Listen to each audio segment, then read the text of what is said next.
The morning light filtered through the worn curtains of Rose Wilson's small apartment. At 78 years old, she moved slowly these days, but with purpose. Her fingers, once nimble enough to dance across piano keys for hours without tiring, now struggled sometimes with the simple task of buttoning her cardigan. But today was special. Her granddaughter Lily was performing at the community center, and Rose never missed a chance to hear her sing. Rose glanced at the old upright piano in the corner of her living room.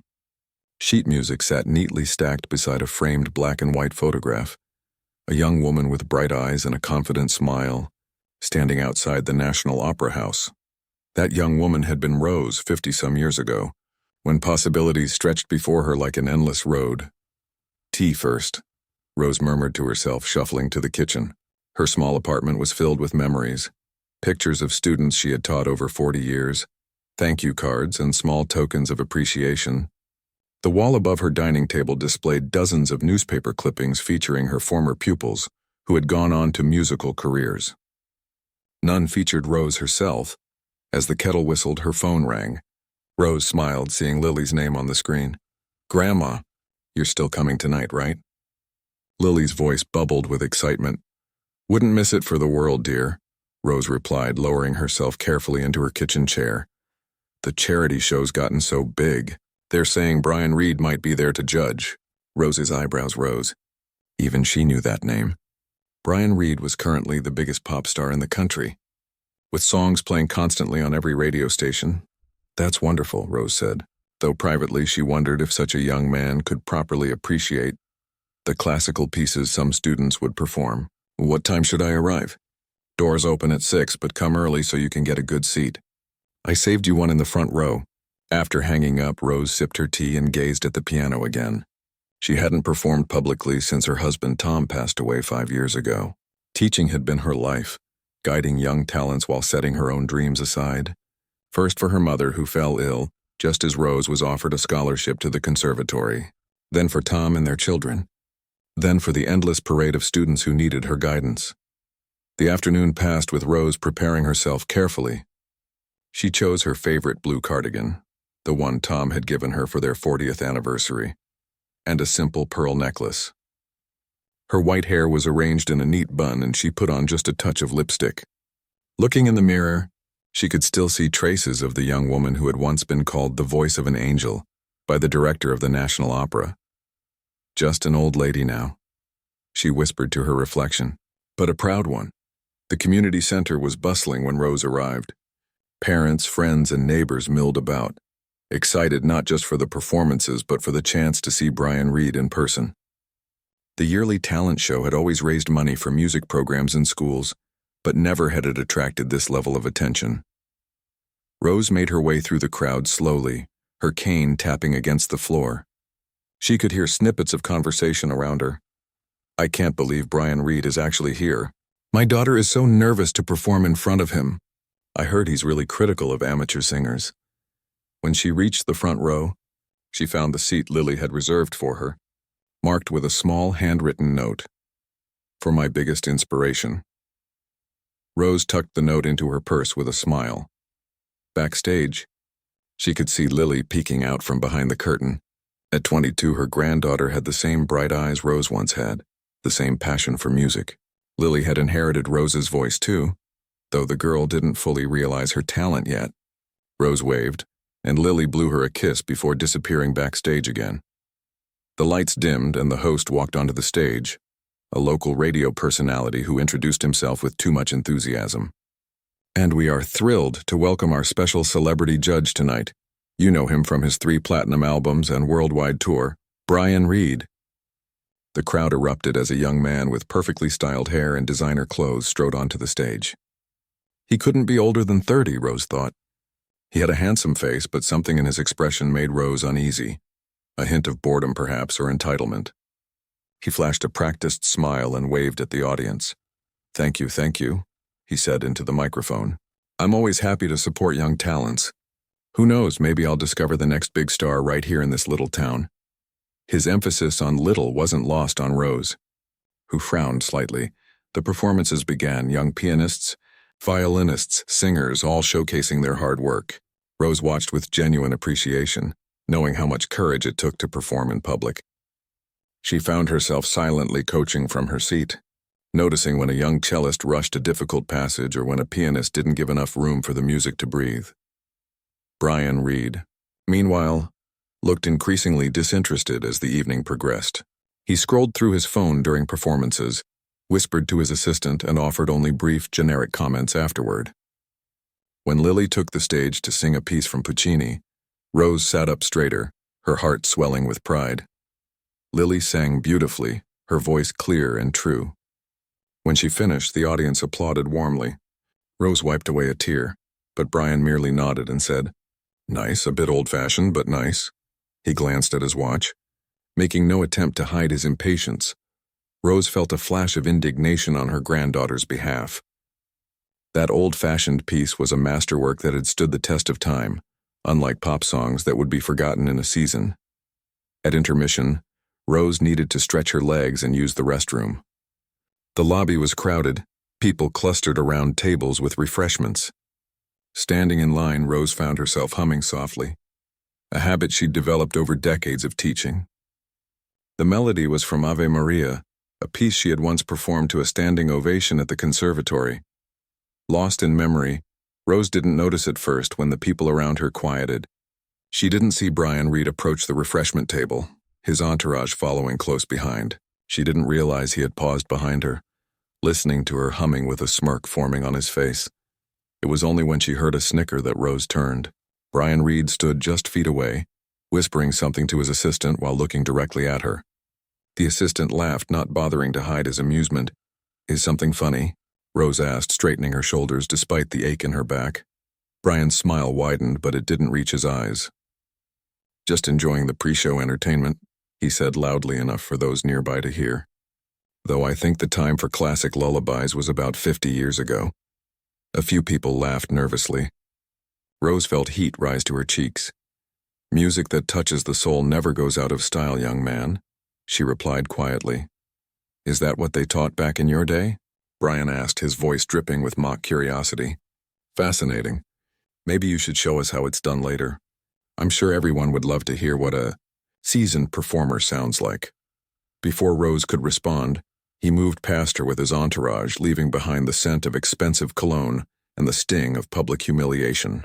Rose's hands trembled as she clutched her cane. A kind woman behind her touched her elbow. "Don't mind him, dear. Fame has clearly gone to his head." Rose nodded her thanks, but the encounter had shaken her more than she wanted to admit. As she made her way back to her seat, she couldn't help wondering what had happened to respect in the music world. In her day, established performers had lifted up young talents, and young stars had shown deference to those who came before them. Taking her seat, Rose noticed Lily watching her with concern from the side of the stage. She managed a smile and a small wave, not wanting her granddaughter to worry. The second half of the show would begin soon, and Rose tried to focus on that. She hadn't come here to dwell on rude celebrities or past regrets, but as the lights dimmed again, Rose couldn't shake the memory of Brian Reed's mocking smile. Something stirred within her, not just hurt or embarrassment, but a flicker of something she hadn't felt in years. A small, defiant flame that whispered, "He has no idea who he's laughing at." The second half of the talent show began with more enthusiasm than the first. People whispered excitedly as they returned to their seats, the brief encounter with Brian Reed during intermission giving them something to talk about. Rose sat quietly in her front row seat, hands folded in her lap, trying to push away the sting of his mockery. On stage, the host bounced back with renewed energy.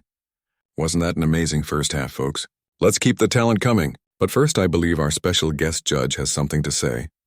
Rose looked up, surprised. This wasn't on the program.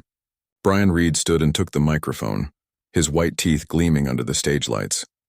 "Thanks, everyone. I'm having a great time tonight," he said, though his tone suggested otherwise. "You know, talent comes in many forms and at all ages. Some people know when their time has passed, and others—" He paused, scanning the audience until his eyes landed directly on Rose. "Well, others need a little reminder." A confused murmur spread through the crowd. "During the break, I had an interesting encounter with someone who seems to think she's still got what it takes." Brian pointed toward Rose's seat. "The elderly lady in the blue cardigan? Would you mind standing up for a moment, ma'am?" Rose felt as if the floor had dropped from beneath her. All around, heads turned, eyes finding her small figure in the front row. Her cheeks burned as a spotlight swung in her direction, temporarily blinding her. "Stand up, please," Brian encouraged, his voice carrying false sweetness. "Don't be shy now." Rose gripped her cane tightly, debating whether to remain seated or comply. Defiance warred with embarrassment in her chest. Slowly, she pushed herself to her feet, squinting against the harsh light. This lovely lady was giving an impromptu performance in the lobby. Brian continued, humming some classical piece like she was at the opera. Very cute. A few uncomfortable laughs rippled through the audience. From the corner of her eye, Rose could see Lily standing in the wings of the stage, her face a mask of horror and anger. "What's your name?" Brian asked, his microphone pointed in Rose's direction. Rose cleared her throat. "Rose Wilson," she said, her voice soft but clear. "Rose Wilson, ladies and gentlemen," Brian announced as if introducing a comedy act. "Tell me, Rose, do you sing? Professionally, I mean. Or just in lobbies and grocery store aisles?" More nervous laughter. Rose stood as straight as her old bones would allow. "I taught music for 40 years, she replied simply. "Ah, a teacher. That explains it. Those who can't do, teach, right?" Brian winked at the audience. Rose felt something cold settle in her stomach. Throughout her long life, she had encountered rudeness and disrespect. But rarely had anyone been so publicly cruel. Behind Brian, she could see the competition organizers exchanging worried glances, clearly unsure whether to intervene. "I wonder," Brian continued, seemingly enjoying himself now, "if Mrs. Wilson would give us a little sample of what she was humming earlier. What do you say, audience? Should we invite our seasoned music teacher to the stage?" To Rose's dismay, several audience members clapped and cheered, misinterpreting Brian's mockery as genuine interest. Others looked uncomfortable, sensing the mean-spirited nature of his invitation. "Come on up, Rose. Let's see if you can show these kids how it's done, unless, of course, you're afraid." His challenge hung in the air, sharp and pointed. Rose stood frozen, caught in the spotlight, her legs suddenly feeling every bit of their 78 years. Her first instinct was to shake her head, to sit down and disappear into her seat. Yet something in Brian's smug expression ignited a flicker of something long dormant inside her. Before she could respond, Lily rushed out from backstage, her face flushed with anger. "That's enough," she said firmly, stepping between Brian and the microphone. "This is supposed to be a charity event, not a platform for bullying." Brian's smile faltered for a moment before returning, colder than before. "Just having a bit of fun, sweetheart. No harm intended." The host hurried over, clearly trying to regain control of the situation. "Let's thank Brian for his enthusiasm," he said nervously. "Now our next performer is—" "Wait." Rose's voice wasn't loud, but it carried a quiet authority that made everyone pause. Using her cane for support, she took a step toward the stage. "I'll accept Mr. Reed's invitation." A hushed silence fell over the auditorium. Lily turned to her grandmother, concern etched on her face. "Grandma, you don't have to do this," she whispered, hurrying down to help Rose. Rose patted her granddaughter's hand. "I know, dear, but I think I want to." As Rose made her slow way toward the stage steps, the audience watched in a mixture of curiosity and discomfort. A young man rushed to help her up the steps, offering his arm for support. Rose thanked him with a nod. On stage, the lights seemed even brighter, the crowd a sea of indistinct faces. It had been so long since she'd stood before an audience. Brian Reed had retreated to his judge's seat, a satisfied smirk playing at his lips. He clearly expected her to embarrass herself. The host approached, offering Rose the microphone with an apologetic smile. "What will you be singing for us, Mrs. Wilson?" Rose took a moment to consider. The piece she'd been humming earlier came to mind. Ave Maria. It had always been her showcase piece, the one that had won her the scholarship she never used, the one that had made her old teacher predict a brilliant career on the opera stage. "Ave Maria," she replied softly. "If the pianist knows it." The young woman at the piano nodded. "Schubert's version?" "Yes, please," Rose confirmed, relieved. As Rose moved to center stage, she could feel her heart pounding against her ribs. Her mouth had gone dry. From the front row, she could see Brian whispering something to his assistant, both of them smirking. Several audience members had their phones out, ready to record what they assumed would be a viral moment of an old woman embarrassing herself. The hushed whispers and occasional cough from the audience reminded Rose of just how quiet the room had become. Everyone was watching, waiting, some with sympathy, others with morbid curiosity. Lily stood in the wings, her hands clasped as if in prayer. Rose closed her eyes briefly, gathering herself. She had not performed publicly since Tom's funeral 5 years ago, when she'd sung his favorite hymn through tears. Before that, it had been decades. What was she thinking? Accepting this challenge from a young star who only wanted to mock her. For a moment, doubt crashed over her like a wave. Her throat felt tight, her lungs inadequate. Maybe Brian was right, maybe her time had passed. Maybe this would only add public humiliation to private insult. The pianist looked at her questioningly, waiting for a signal to begin. Rose took a deep breath, her fingers tightening around her cane. A memory surfaced. Her old voice teacher, Mrs. Chen, adjusting Rose's posture during a lesson 60 years ago. "You're not just singing with your voice," Mrs. Chen had said. "You're singing with your whole body, your whole heart. Stand like you deserve to be heard." Almost unconsciously, Rose straightened her spine. She carefully placed her cane against the nearby piano and stood unaided, her shoulders back, her chin lifted slightly, the way she'd been taught all those years ago, the way she'd taught countless students since. She nodded to the pianist, who began the gentle introduction to Ave Maria. The familiar notes filled the auditorium, and Rose felt a lifetime of music flow through her veins. In the front row, Brian's smirk widened as he settled back in his chair, arms crossed over his chest. The crowd waited, some already cringing in anticipation of what they expected would be a wavering, off-key performance. Rose took one final deep breath, focusing on a point at the back of the auditorium, the way she always instructed her students to do, and then she began to sing.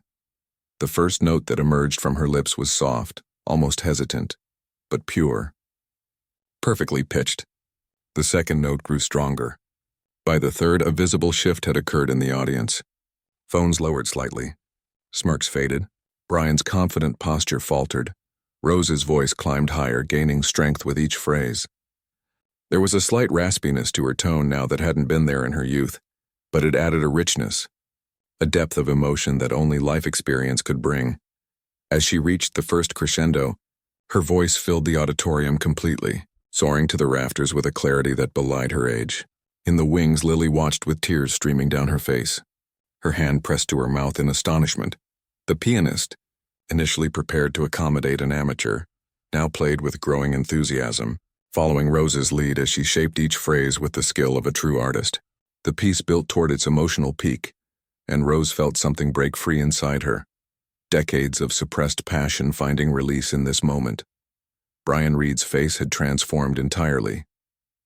The mocking smile was gone, replaced by an expression of stunned disbelief. He sat forward in his chair now, all pretense abandoned, genuinely captivated by what he was hearing. Throughout the audience, similar transformations were taking place. Whispers died away. Every face turned toward the stage where an ordinary-looking elderly woman was producing extraordinary music. Some listeners had closed their eyes, transported by the beauty of her voice. Others watched with open amazement. Rose was aware of none of this. She had entered that sacred space that all true performers know, where nothing exists but the music itself. Each note, each phrase, each breath came from somewhere beyond conscious thought. As Rose continued to sing, something remarkable happened in the auditorium. The shuffle of feet, the occasional cough, the whispers, all ceased. Even the usual sounds of a large gathering, the rustle of programs, the click of phones faded away. What remained was only her voice, pure and powerful, filling every corner of the room. For the audience, it was as if time stood still. People who had been slouching in their seats now sat upright, attention fully captured by the elderly woman on stage. Those who had been smirking in anticipation of an embarrassing moment now watched with wide eyes and parted lips. Parents who had been shushing restless children found their little ones suddenly quiet, equally transfixed. Brian Reed's transformation was the most dramatic of all. The famous singer had begun this moment with arms crossed, eyebrows raised in mocking anticipation. Now his arms had fallen to his sides. His eyes were wide, unblinking, his mouth slightly open in an expression of pure astonishment. It was the look of someone who had just witnessed the impossible. On stage, Rose had found her rhythm, her confidence growing with each perfectly executed phrase. Years melted away as muscle memory took over. Her hands, usually trembling slightly with age, were now steady, rising and falling gently with the music. Her posture, normally curved with the weight of decades, had straightened. Even her face had changed, the lines of worry and fatigue momentarily smoothed by the joy of singing. As the music swelled toward its peak, Rose's voice took flight, soaring effortlessly to the high notes that had once been her signature. The pianist, initially tentative, now played with renewed vigor, following Rose's lead with growing excitement. Together they built the piece toward its emotional climax, the interplay between voice and piano like a dance between old friends. In the front row, a woman began to cry quietly, not from sympathy or embarrassment, but from being moved by sheer beauty. Next to her, a man who had never particularly cared for classical music found himself holding his breath, afraid to miss a single note. Backstage, Lily watched her grandmother with tears streaming down her face. She had always known her grandmother had been a singer in her youth, had heard stories from her mother about Rose's talent. But hearing it now, witnessing this transformation, was something entirely different. It was as if she was seeing her grandmother fully for the first time, not just as the kind, aging woman who had baked her cookies and taught her lullabies, but as an artist of extraordinary gift. The organizers of the event stood clustered in the wings, exchanging glances of amazement. The host, who had been prepared to step in if the performance became uncomfortable, now stood transfixed, his planned rescue unnecessary. As Rose approached the final section of the piece, she opened her eyes, which had been closed in concentration. The sight before her nearly broke her focus. An entire audience leaning forward in their seats, many with tears in their eyes, all completely silent. Brian Reed sat perfectly still, his expression stripped of all pretense, his famous face now showing only genuine awe. For a moment, Rose almost faltered, the reality of what was happening threatening to overwhelm her. But then she thought of Tom, who had always believed in her talent even when she'd set it aside. She thought of her students over the years, each one she had encouraged to be brave, to share their gifts with the world. She owed it to them and to herself to finish what she had started. The final phrases of Ave Maria floated through the hall like a blessing. Rose shaped each note with care, infusing the sacred words with a lifetime of love, loss, and quiet devotion.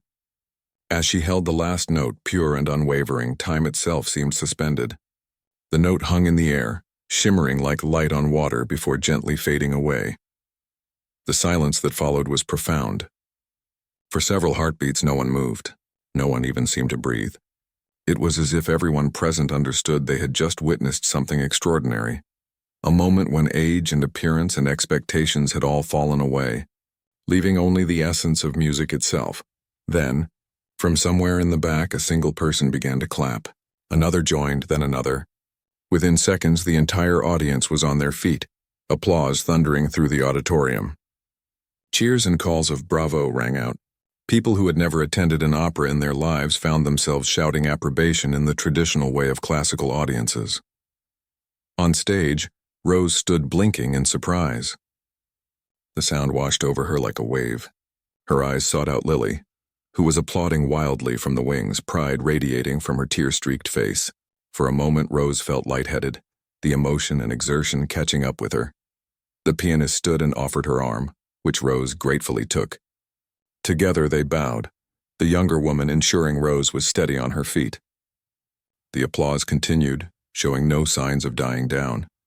In the front row, Brian Reed had also risen to his feet. The famous singer's face showed a complex mix of emotions, shock, admiration, and something that looked very much like shame. He clapped with genuine enthusiasm, his eyes never leaving Rose's face. The host hurried onto the stage, his previous nervousness replaced by excited energy. "Ladies and gentlemen," he said into the microphone, though he could barely be heard over the continuing applause, "Mrs. Rose Wilson." The applause incredibly grew even louder. Someone in the balcony whistled. A group of teenagers who had come only to see Brian Reed were jumping up and down, screaming as if at a rock concert. Rose managed another small bow. "Thank you," she said softly, though without the microphone few could hear her. She felt overwhelmed, her heart racing with a mixture of exhilaration and fatigue. The host sensed her need to sit down and quickly brought a chair to the center of the stage. Rose sank into it gratefully. The audience gradually quieted, seeming to understand her need to recover. "Mrs. Wilson," the host said, now holding the microphone where Rose could speak into it. I don't think any of us have words. Where did you learn to sing like that?"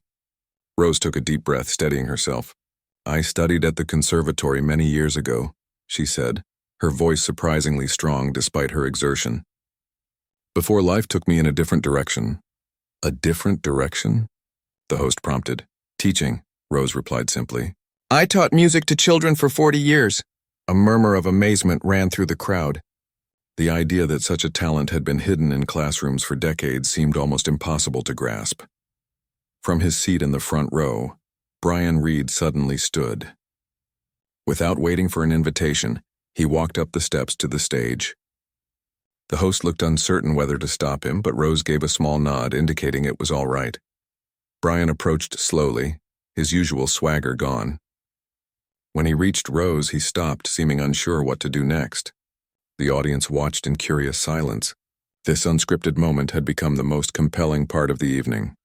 "Mrs. Wilson," Brian began, his amplified voice uncharacteristically humble, "I owe you an apology."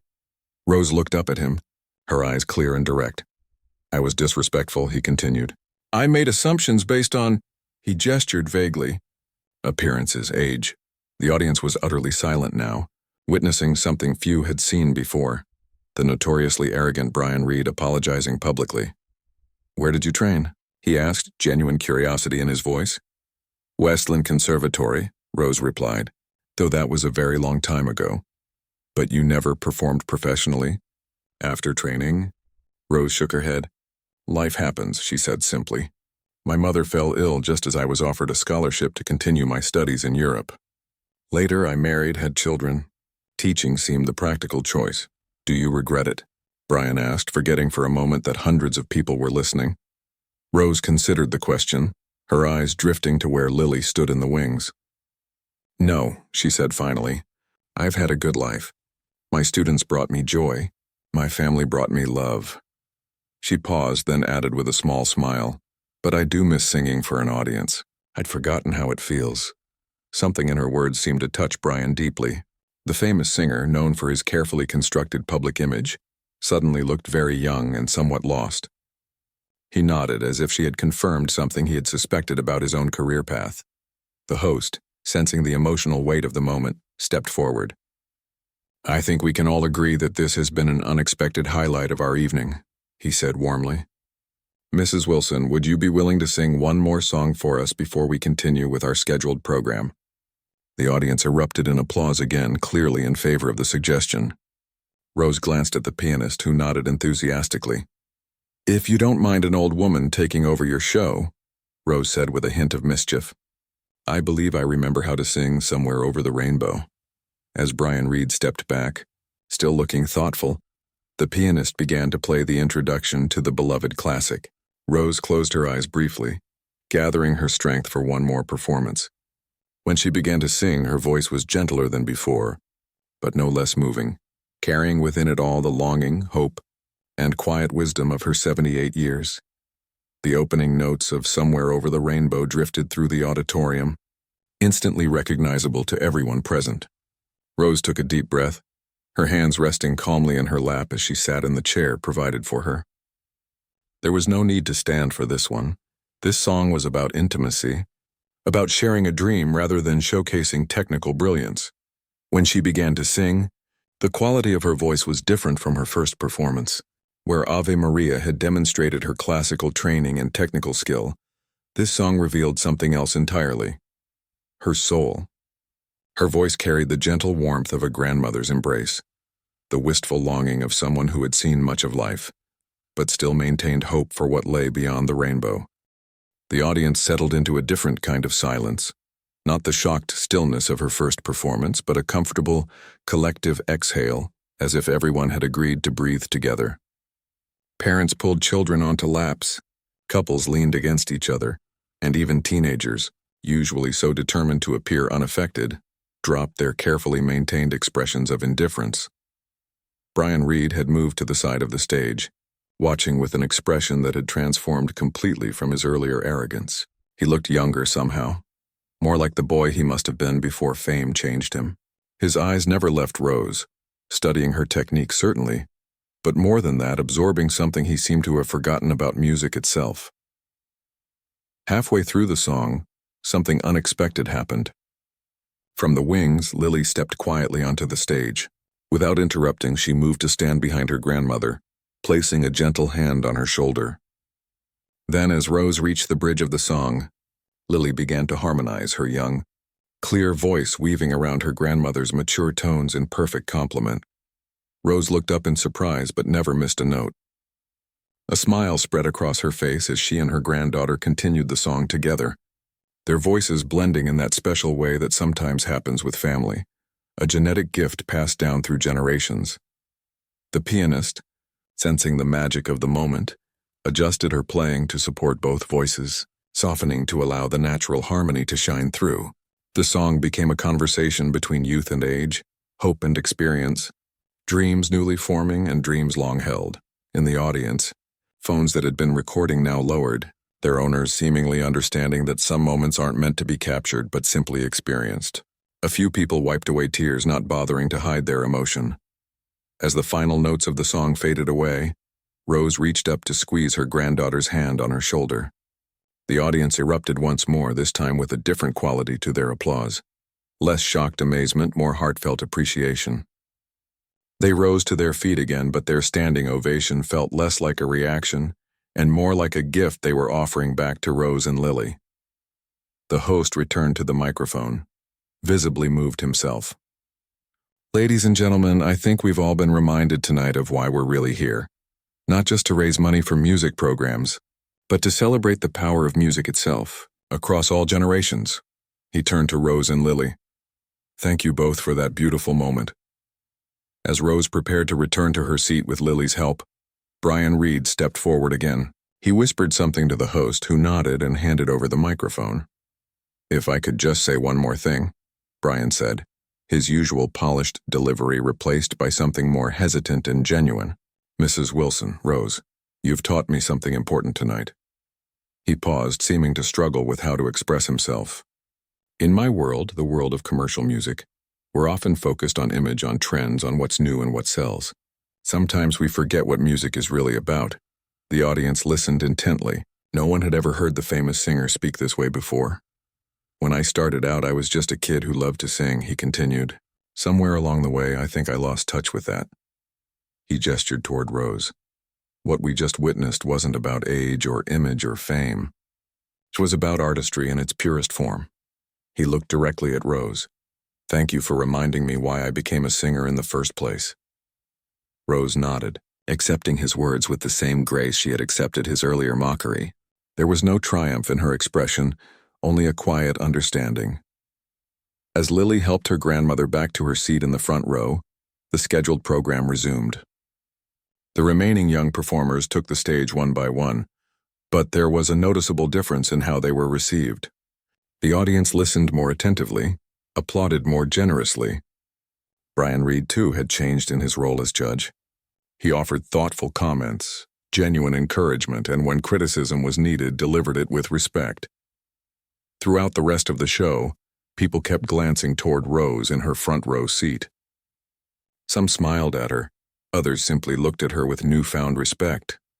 A few of the youngest performers even directed their bows specifically toward her, as if seeking approval from the evening's true star.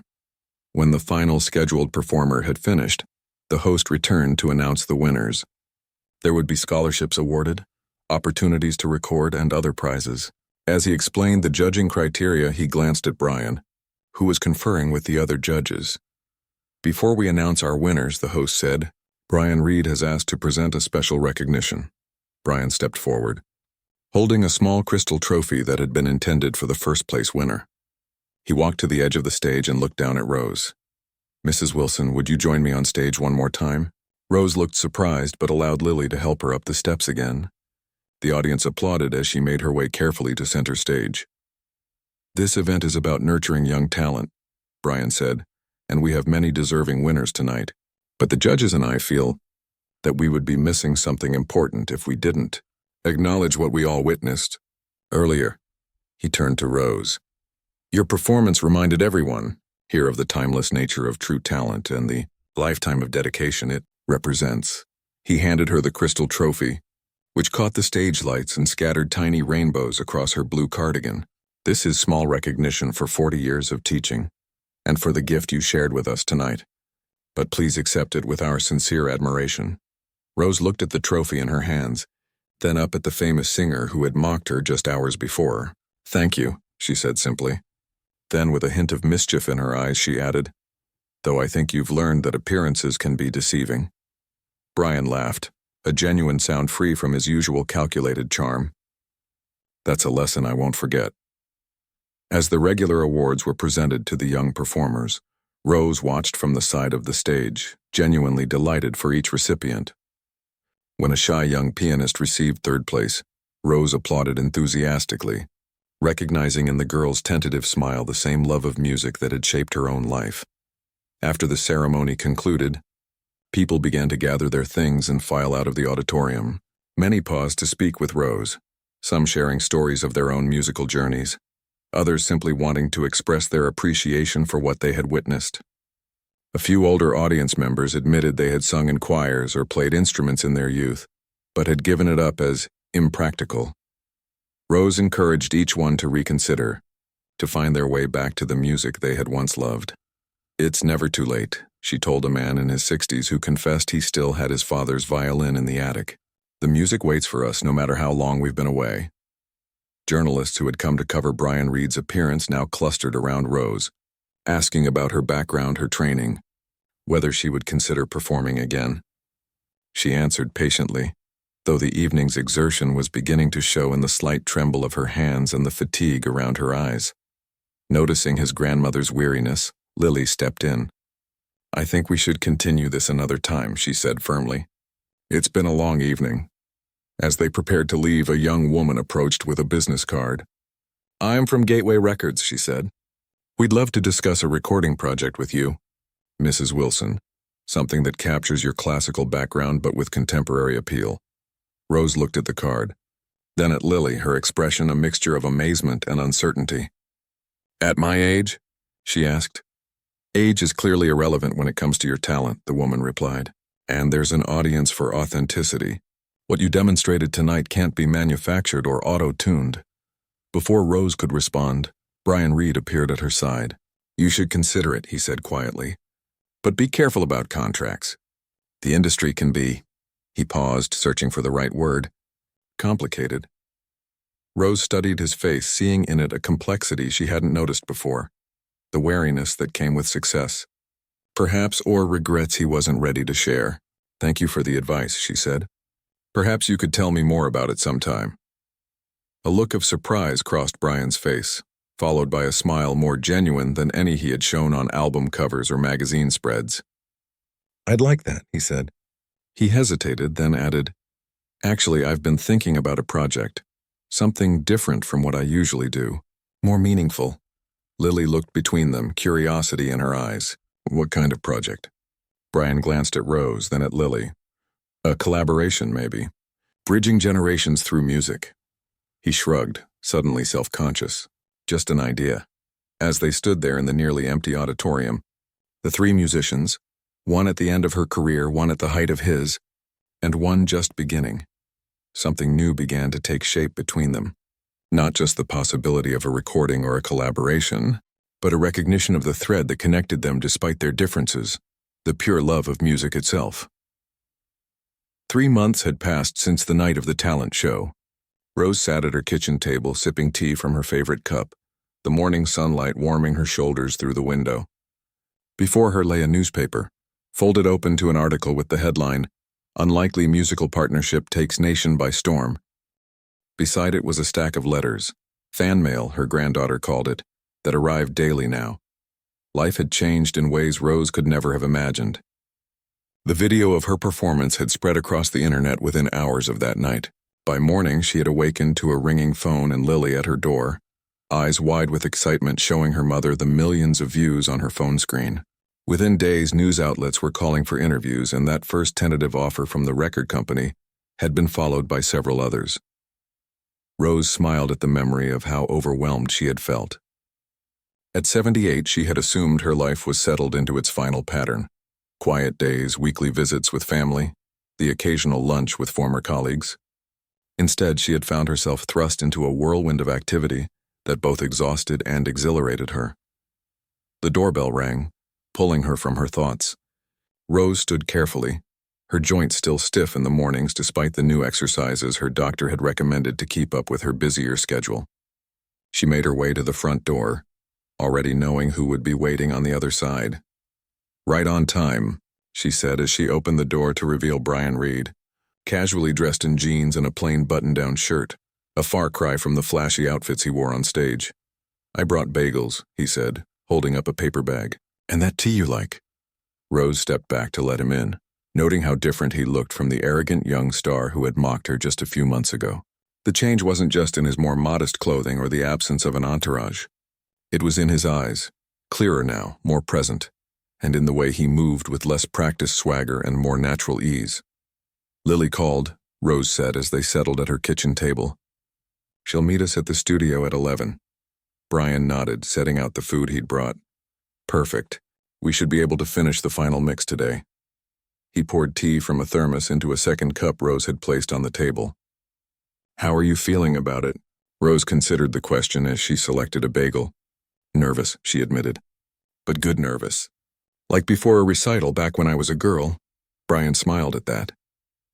"I've performed in stadiums with 50,000 people, and I don't think I've ever been as terrified as I was recording with you the first time." "Terrified? You?" Rose raised an eyebrow. "Absolutely." He stirred honey into his tea. "I was afraid I wouldn't measure up. That's not something I've worried about in a long time." Their unlikely friendship had begun awkwardly. After the talent show, Brian had reached out through the event organizers, requesting a meeting to discuss his collaboration idea. Rose had agreed with some hesitation, still wary of his motives. That first conversation at her apartment had been strained, with Brian uncomfortably formal and Rose politely distant. But as he'd outlined his vision for a project bridging classical and contemporary music, featuring voices from different generations, Rose had seen a genuine passion that intrigued her. By the end of that meeting, they had tentatively agreed to move forward, with Lily enthusiastically joining the project as well. Now 3 months later, their album was nearly complete. 6 songs that blended Rose's classical training with Brian's modern sensibilities, all supported by Lily's fresh perspective. Working together had been challenging at times, with Brian's perfectionism clashing with Rose's more intuitive approach. But the results had surprised everyone who'd heard the early recordings, including experienced producers who couldn't quite categorize what they were creating. "The pre-orders have been incredible," Brian said, checking his phone. "Your fans are quite devoted." Rose laughed at that. "My fans, at my age. Age is just a number, remember? Isn't that what you keep telling me? Using my own words against me now?" She shook her head with a smile. "Very clever." They finished their breakfast, talking about the final details of the album release. Rose still found it strange to discuss music videos and social media strategies over morning tea in her small kitchen. But she had adapted more quickly than anyone expected, herself included. An hour later, they arrived at the recording studio. Unlike the first time she'd entered this space, Rose now felt comfortable among the soundproofed walls and technical equipment. She greeted the sound engineers by name as she made her way to the control room where Lily was already waiting. "Grandma." Lily embraced her, then turned to the computer screen displaying the audio tracks of their album. "Wait until you hear the final mix of Remember When. They added those string parts we talked about, and it's perfect." The 3 musicians spent the morning listening to the completed tracks, making occasional small adjustments and marveling at what they had created together. The album was an unusual combination of Rose's operatic background, Brian's pop sensibilities, and folk elements that Lily had contributed. Songs ranged from a reimagined aria to an original composition about finding your voice later in life. "I still can't believe we pulled this off," Brian said as the final track finished playing. "I can," said a new voice from the doorway. They turned to see the head of the record label standing there, smiling broadly. This is exactly the kind of authentic project the industry needs right now. Rose had come to like the straightforward woman who had taken a chance on their unusual collaboration. Unlike others who had approached her after the talent show with gimmicky ideas for cashing in on her viral fame, this producer had seen the potential for something meaningful. "We've been getting calls about tour dates," the producer continued, taking a seat. "Nothing too strenuous, special appearances at select venues. What do you think?" Rose felt a flutter of both excitement and apprehension.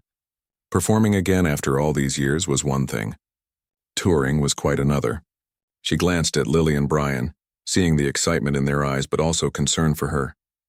"Maybe just a few shows," Rose said carefully. "In major cities with plenty of rest in between." "Of course," the producer agreed quickly. "We're thinking quality over quantity. Make each appearance special." As they discussed potential venues, Rose found herself reflecting on the strange turn her life had taken. 6 months ago, she had been a retired music teacher whose greatest adventure was attending her granddaughter's performances. Now she was discussing concert halls and television appearances. The change was dizzying but also deeply satisfying, as if a door long closed had suddenly reopened. Later that afternoon, as they left the studio, a small group of young fans was waiting outside. Rather than crowding around Brian as would have happened before, they approached Rose with shy smiles and requests for autographs. She signed their albums and phone cases with careful penmanship, touched by their earnest appreciation. "Mrs. Wilson," one teenage girl said hesitantly, "I started singing lessons because of you. My grandmother used to sing, and after we watched your video together, she started teaching me." Rose felt tears prick her eyes. "That's the greatest compliment you could give me," she said, squeezing the girl's hand.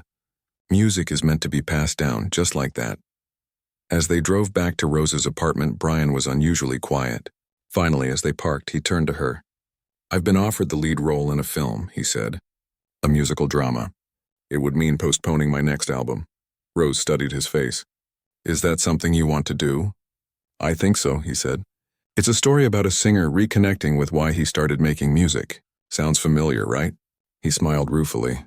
"Before meeting you, I would have turned it down. It doesn't fit with my brand." He made air quotes around the last word. "But now I'm thinking about what matters to me, not just what sells." "Growth looks good on you," Rose said with approval. That evening, after Brian and Lily had left, Rose sat at her piano, a new one that had been delivered shortly after the record deal was signed, replacing the worn upright she'd had for decades. Her fingers moved across the keys, playing not one of the songs from the album but a simple melody she'd composed that morning. Her phone buzzed with a message from an old student, now in his 50s, who had reconnected after seeing her performance online. He had attached a recording of a community choir he'd joined with a note. "You always told me it wasn't too late to return to music." "You were right." Rose smiled and continued playing. Outside her window, the sky was turning pink with sunset. She thought about the strange path that had led her here. The talent show, the mockery that had turned to respect, the unexpected second act in her musical life. Most of all, she thought about all the people who had written to her, saying her story had inspired them to revisit abandoned dreams, to recognize that age didn't have to limit possibility. Her life had come full circle in a way she never could have predicted. She had begun as a promising young singer, detoured through decades of teaching, and now returned to performance with the wisdom that only life experience could bring. The journey hadn't been what she expected, but sitting at her piano with the evening light warming her hands, Rose Wilson knew she wouldn't have had it any other way.